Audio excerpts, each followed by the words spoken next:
কোরবানির দিন আপনার গেটে দাঁড়িয়ে থাকা মানুষটাকে কখনো বড় আওয়াজে কথা বলবেন না।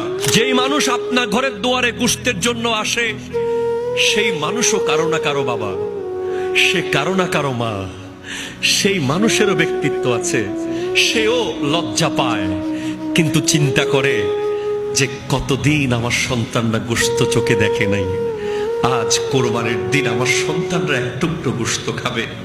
অনেকে বলি কি আমরা একবার দিছি আবার কেন আসছো? আরে ভাই 10 বার আসলে 10 বার দেন, 20 বার আসলে 20 বার দেন, 50 বার আসলে 50 বার দেন, যতক্ষণ থাকে ততক্ষণ দেন। কারণ কিয়ামতের মাঠে আল্লাহ বলবে, তোর ঘরের গেটে আমি আল্লাহ গিয়েছিলাম, তুই আমাকে দেশ নাই। আল্লাহ তুমি গিয়েছিলে? হ্যাঁ, আমার বান্দা গিয়েছিল, তাকে দিলে আমি পেয়ে যেতাম। ধাক্কা মারতে মন চা মারেন ধাক্কা, কারণ এটা তো আল্লাহর নাম, এই জন্য ধাক্কা মারতে মন চা। আল্লাহর নাম যদি শেয়ার না করে উপরে ধাক্কা মারেন, আল্লাহর কাছে ধরা পড়বে।